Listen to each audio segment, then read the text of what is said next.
جی السلام علیکم۔ میں آج ایک کہانی کے ساتھ حاضر ہوا ہوں، تو چلو سنتے ہیں پیاری سی کہانی بھوت اور تانیہ۔ آج پھر میری الماری کو کسی نے الٹ پلٹ کر کے رکھ دیا ہے۔ صبح اٹھتے ہی تانیہ کی نظر اپنی الماری میں پڑی تو آنکھیں ملتے ہی امی کو پکارنے لگی، امی امی جلدی سے آئیں۔ تانیہ بیٹا کیا ہوا، کیوں چیخ رہی ہو؟ امی جان میری الماری کا حال دیکھیں کیا ہوا ہے، اس میں اتنا چیخنے کی کیا بات ہے، ناشتہ کر کے ٹھیک کر لینا۔ لیکن امی یہ کون کرتا ہے، میری چاکلیٹ اور چپس بھی غائب ہے جو میں نے چھپا کر رکھی تھی۔ تانیہ بیٹی ممکن ہے سونے سے پہلے نیند کی حالت میں تم نے کچھ نکالنے کے لیے ایسا کیا ہو، پھر تمہیں صبح اٹھنے کے بعد کچھ یاد نہ رہا ہو۔ امی مجھے تو لگتا ہے سمیر نے کیا ہے۔ تانیہ سمیر تمہارا چھوٹا بھائی ہے، اس کے پاس ان فضول شرارتوں کے لیے وقت کہاں ہے؟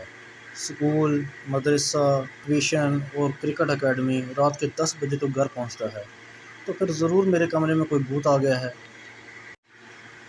تانیہ کی باتوں پر امی مسکرا کر باورچی خانے میں چلی گئیں۔ ناشتے کے بعد تانیہ نے الماری کی تمام چیزیں سلیقے سے رکھ دیں۔ اس کے بعد تو اکثر تانیہ کی الماری کا یہی حال ہونے لگا۔ اب تو امی جان بھی کچھ پریشان سی ہو گئیں۔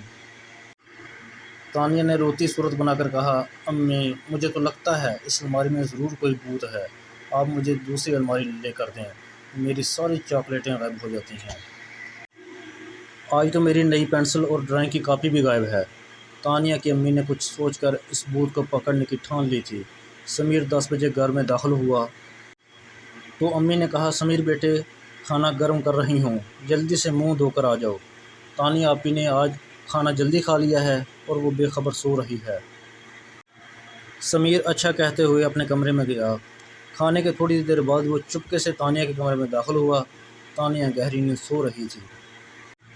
سمیر مسکراتے ہوئے سوتی ہوئی تانیہ کو دیکھ کر الماری کی طرف بڑھا اور آہستہ سے الماری کھولی، کپڑوں کو الٹ پلٹ کر کے کچھ تلاش کرنے لگا، ساتھ ہی زیر لب کہتا جا رہا تھا، آپی کی بچی ساری چیزیں کھا لیں، کچھ بھی نہیں رکھا۔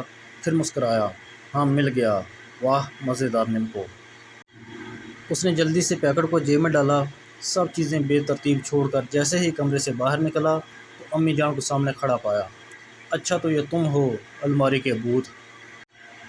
سمیر کتنی بری بات ہے، میں نے تمہیں اتنا مصروف رکھا ہے تاکہ بری صحبت سے بچو، لیکن تم نے بہن کو تنگ کرنے میں کوئی کسر نہیں چھوڑی۔ سمیر نے شرمندہ ہوتے ہوئے کہا، معاف کر دیں امی جان، میں آئندہ نہیں کروں گا، میں تانیہ آپی سے بھی معذرت کر لوں گا، تانیہ سے کچھ مت کہیے گا۔ تانیہ نے صبح اٹھ کر اپنی الماری کی یہ حالت دیکھی تو پھر چیخنے لگی، امی آئیں، اور تانیہ کے اس حال میں دیکھ کر مسکرا دیں۔ تانیہ بیٹی آج کے بعد ایسا کبھی نہیں ہوگا۔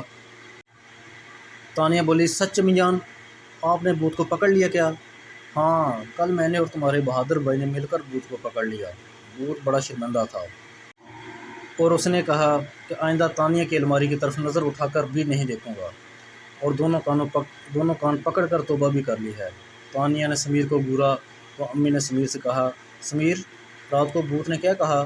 سمیر نے اپنے دونوں کانوں کو پکڑتے ہوئے کہا، بھوت نے یہ بھی کہا تھا آئندہ کبھی تانیہ آپی کو تنگ نہیں کروں گا، اور ہاں بھوت نے یہ بھی واپس کر دیا ہے۔ یہ کہتے ہوئے اس نے جیب سے نمکو کا پیکٹ نکال کر تانیہ کی طرف بڑھا دیا۔ پیارے بچوں، اگر آپ کو ہماری آج کی یہ کہانی اچھی لگی ہو تو ہمارے چینل کو سبسکرائب کر دیں تاکہ ہر نئی آنے والی ویڈیو سب سے پہلے آپ کے پاس آئے۔ اللہ حافظ۔